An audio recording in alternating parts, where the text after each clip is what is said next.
नमस्कार दोस्तों, जय हिंद, वंदे मातरम। स्वागत है आपका अपने टीटी फैमिली शिक्षकों के परिवार जायसवाल कोचिंग सेंटर पर, पावर्ड बाई शिक्षा ही प्रकाश है। और आज की क्लास हम वर्ग 3 मैथ्स की क्लास करेंगे। वर्ग 3 मैथ की क्लास में क्लास नंबर 2 है। इसके ऑलरेडी पहले हमने फर्स्ट क्लास कंप्लीट कर चुके हैं, जिसका आप लोगों के आई बटन पे प्लेलिस्ट भी बना दिया गया है। बाकी सभी क्लासेज लगभग स्टार्ट होने को तैयार हैं और सभी क्लासेज स्टार्ट होंगी। और आप सभी लोग जानते हैं, आप सभी लोग ज्ञानी सर्वव्याख्याता लोग हैं कि इस बार एग्ज़ाम को होता करना तो तैयारी दोगुनी करनी पड़ेगी। तो चलिए सभी लोग तैयार हो जाइए, रब पेन उठा लीजिएगा और क्वेश्चन को सॉल्व करते हैं। नंबर सिस्टम का चैप्टर चल रहा है। नंबर सिस्टम में वो भी प्रश्न करेंगे जो वर्ग 3 में पूछे गए प्रश्न है, संभावित प्रश्न है, आपके सिलेबस के अकॉर्डिंग करेंगे। तो कल हमने पिछले में 15 क्वेश्चन हम किए थे और आज हम अगले प्रश्न की बात करेंगे। और इसी प्रकार का यह प्रश्न ले रहे हैं जो वर्ग 3 में आया हुआ प्रश्न था कि गुणनफल 1025 और 125 में क्या जोड़ा जाए जिससे कि 1,45,105 प्राप्त हो जाए। तो आप सभी लोग जानते हैं इस प्रकार के प्रश्न मैं आप लोगों को कई बार बता चुका हूँ, समझा भी चुका हूँ, ठीक है। लेकिन फिर भी एक बार और सभी को बता दिया जा रहा है कि मान लीजिए यहाँ पे x जोड़ा जाए, मान लेते हैं x जोड़ा जाए, हमारी संख्या इतनी प्राप्त हो जाएगी। अब जहाँ पे हमने x लिखा है, अब करना क्या है, 1025 और 125 का गुणा। इतना करने के बाद आपको प्लस x कर देना है और बराबर में 1,45,105 कर देना। यानी कि x की वैल्यू हमारी क्या आ जाएगी, 1,45,105 माइनस 1025 गुणे 125 जब करेंगे तो आपकी वैल्यू आ जाएगी 1,28,125। 1,28,125 इसमें माइनस कर देना। जब आप इनमें माइनस करेंगे आपकी वैल्यू कितने मिलेगी, 16,980 प्राप्त हो जाएगी, जो कि ये x का मान है। तो कितना जोड़ा जाए, 16,980 जोड़ा जाए तो इतना प्राप्त हो जाएगा। बहुत ही सिंपल से प्राप्त। तो 16,980 देखेंगे, पहला ऑप्शन में दिया गया जो कि सही हो जाएगा। आई होप समझ गए होंगे सभी लोग। आइए बात करते हैं अगले प्रश्न की। अगला प्रश्न कह रहा है गुणनफल 2002 गुणे 202 में क्या घटाया जाए जिससे कि 2,02,000 प्राप्त हो जाए। अब आप कहेंगे कि पहले में जोड़ा गया था, इसमें घटाया गया, तो कुछ नहीं करना, इसमें माइनस एक्स घटाया जाए, माइनस एक्स कर लेना, कुछ नहीं अंतर है। इन दोनों का गुणा कीजिए, 2002 गुणे 202 कर लीजिए और इसमें आपको घटा देना, ठीक है।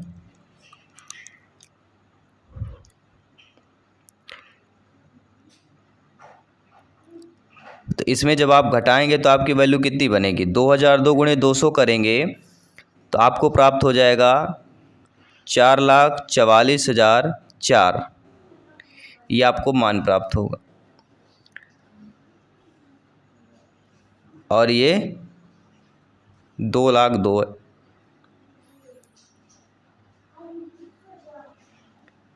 अब बराबर में 2,02,000 है और माइनस आपका इसके बाद माइनस एक्स बराबर ये चीज़ है, तो माइनस एक्स को उधर ले जाइए तो एक्स में हो जाएगा, उस संख्या को इधर लाइए, मतलब 2,02,000 को 4,00,000 के पास लाइए और माइनस एक्स को उस पलांटी कर दीजिए, बाहर कर दीजिए, तो प्लस में हो जाएगा। तो आपकी वैल्यू यहाँ पे क्या आ जाएगी, एक्स इक्वल टू हमारी वैल्यू क्या निकल के आएगी, 40, करना क्या है आपको, 404404 माइनस 2 1 2 3 4 2, यही संख्या कर देना। नहीं, 4,44,004 में आपको 2,02,000 को माइनस कर देना है, ठीक है। जब आप माइनस कर देंगे आपकी वैल्यू कितनी आ जाएगी, 20,44,002। कितना आ रहा है, 2,44,002 आ रहा है कि नहीं आ रहा, 2,04,402 आ रहा है। अब किस में दिया गया देखेंगे, पहले ऑप्शन में दिया है जो कि सही हो जाएगा। आराम से समझिए, कोई दिक्कत नहीं, जल्दबाजी नहीं करना है, क्योंकि गणित है, गणित में जो जल्दबाजी करता है अक्सर वह घटनाएं यहाँ पे हो जाती हैं।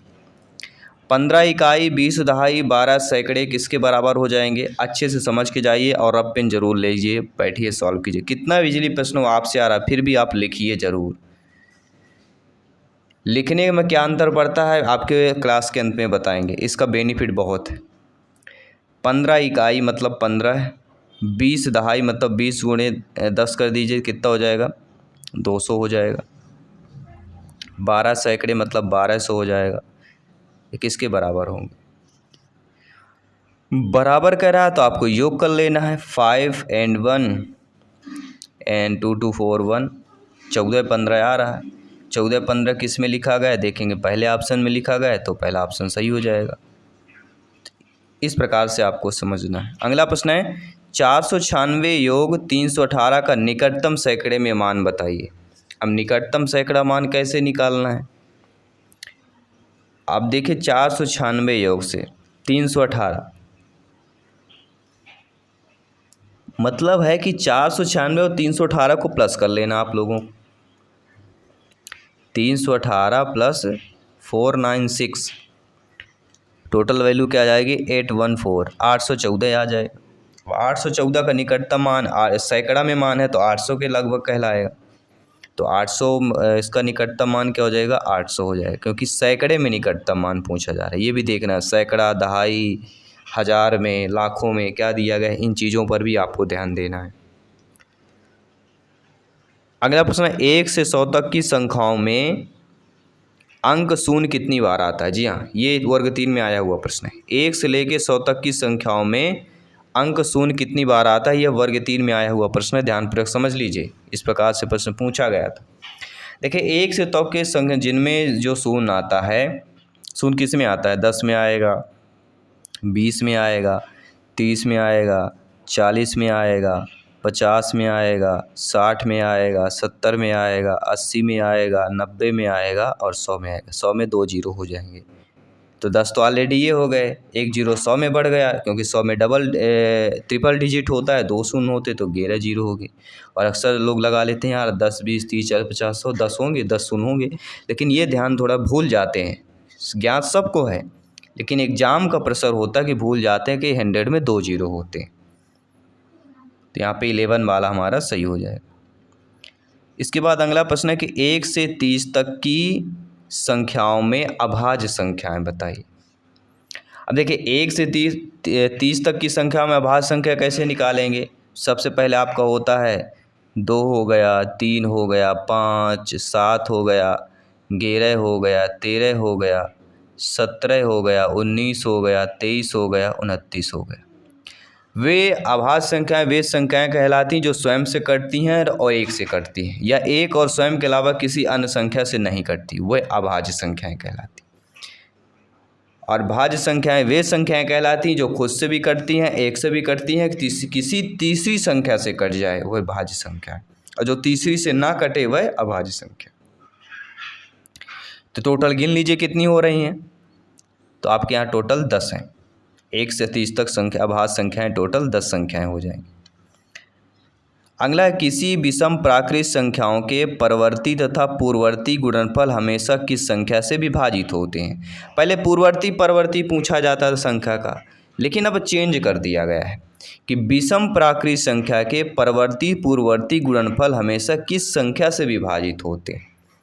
प्रश्न को समझ लीजिएगा ध्यानपूर्वक। अब देखिए मान लीजिए विषम प्राकृत संख्या को ही चुनना है। किसी भी विषम प्राकृत संख्या के परवर्ती पूर्ववर्ती का गुणनफल हमेशा किससे विभाजित होता है? 8 से विभाजित होता है। क्यों होता है ये देख लेते हैं। मान ले कोई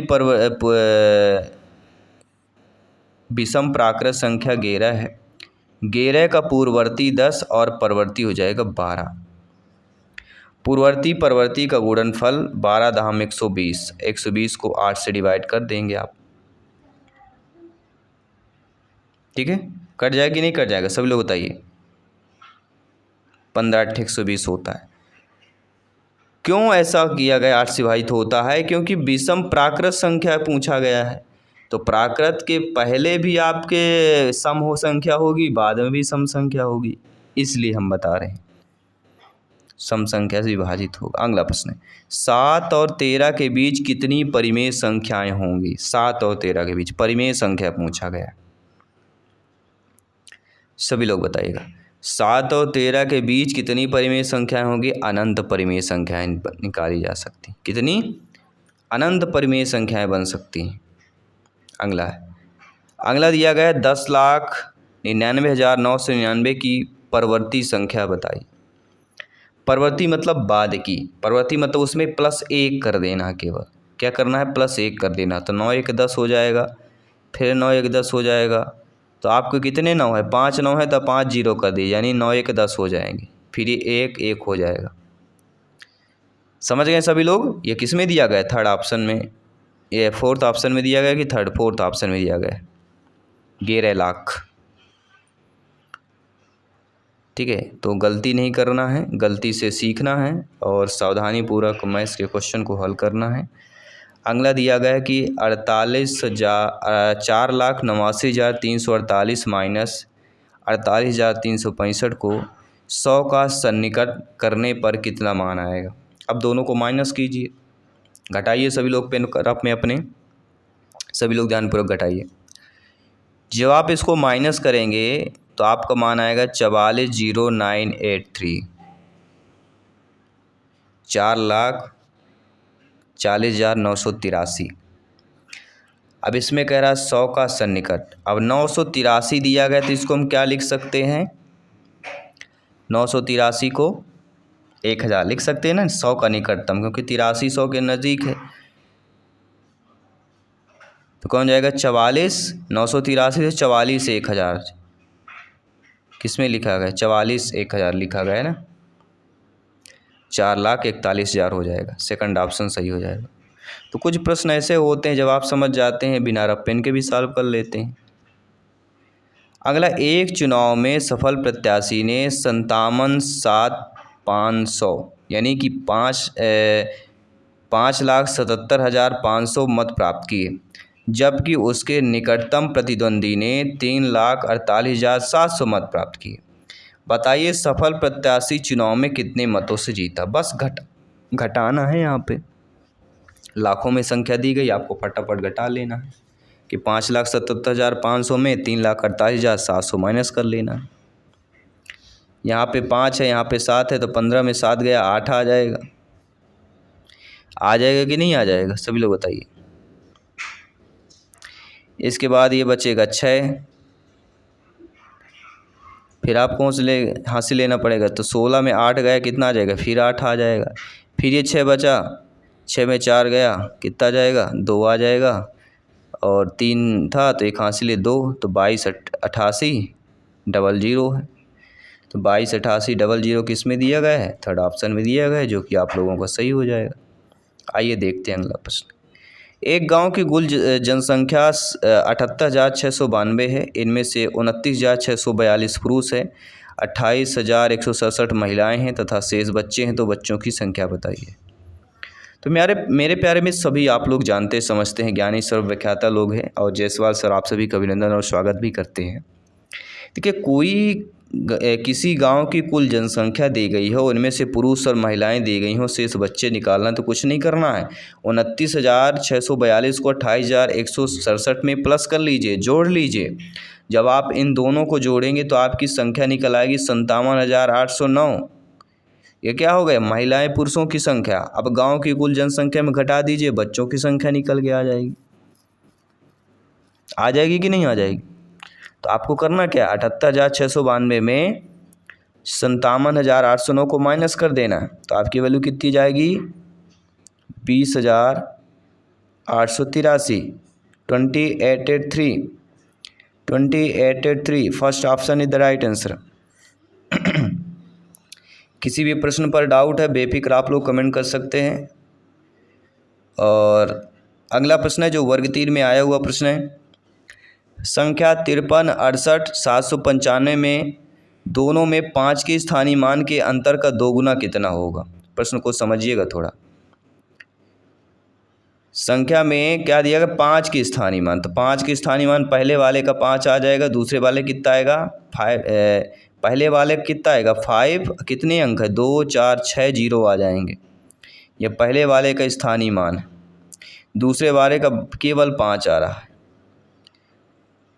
दोनों मानों में अंतर निकाल लेना, -5 कर लीजिए तो क्या आ जाएगा, अंतर निकालेंगे तो 4 9 9 9 9 9 5। अब 4 9 9 5 किस में दिया गया है देखेंगे, आपके फर्स्ट ऑप्शन में दिया गया है, लेकिन अभी आंसर नहीं आया है क्योंकि मान के अंतर का 2 गुना बता रहा है। इसमें गुणा भी 2 और करना है, 2 का गुणा कर देना है तो 2 पंचे आ जाएगा 10 यानी 0, 2 9 18 19, 2 9 18 19, 2 9 18 19, 2 9 18 19, 2 9 18 19, 2 9 18 19, 2 चौको 8 1 9, यानी कि 9 9 आपका ये आ जाएगा 6 बार 9 और 0, यानी कितना आ गया, इकाई दहाई सैकड़ा हज़ार 10,000 लाख 10 लाख 99,99,990। कोई छोटा बड़ा नहीं होता, बिल्कुल इकाई दहाई से एक अंक पढ़ लेना चाहिए, जल्दबाजी नहीं। तो चलिए ही सॉल्व कर लेते, इसको भी 2-3 प्रश्न और बचे हुए हैं। अंतर्राष्ट्रीय संख्यांकन पद्धति में दिया गया 4,05,12,38 को किस प्रकार पढ़ा जाएगा। तो पढ़ दिए भैया 4,05,00,000। अब मिलियन में बताना है दोस्तों, 1 करोड़ में 10 मिलियन होते हैं, 4 करोड़ है तो 40 मिलियन हो जाएंगे। 40 मिलियन 5 लाख,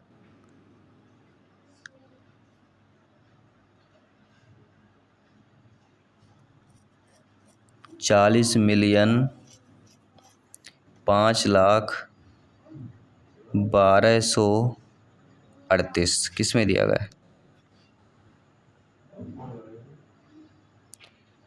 500 1,238। 40 मिलियन 500 1,238, 4 मिलियन तो नहीं होगा, 40 मिलियन वाला होगा। 40 मिलियन 5 लाख 12,000 ना होगा, 1,200 होगा। फिर 4 मिलियन तो होगा नहीं, 40 बिलियन भी नहीं होगा, तो डी ऑप्शन बिल्कुल होगा, यही होना चाहिए। 40 मिलियन 500 1,238, यहाँ पे 5 लाख होना चाहिए, वैसे 500 की जगह 5 लाख होना चाहिए, मिसप्रिंट हुआ है यहाँ पे। अगला प्रश्न देखिए, हिंदू आरबिक संख्यांकन पद्धति में द्विअंकी व 4 अंकी संख्याओं की संख्या का जोड़ कितना होगा। अब हिंदू आरबिक संख्या पद्धति में द्विअंकी और 4 अंकी संख्या का जोड़ बताना। अब हिंदू आरबिक पद्धति ध्यान दीजिए, द्विअंकी 2 अंकी कुल संख्या कितनी हो जाएगी, 99 माइनस 9 इक्वल टू 90, 2 अंकी संख्या 90 हो जाएगी। 4 अंकी 1 2 3 4 माइनस 999 जाएगी 9,000, तो टोटल हो जाएगी 9,000 और 90, नहीं 90 और 9,000 किस में दिया गया, पहले ऑप्शन में। ये जोड़कर भी दे देते हैं तो भी सही था।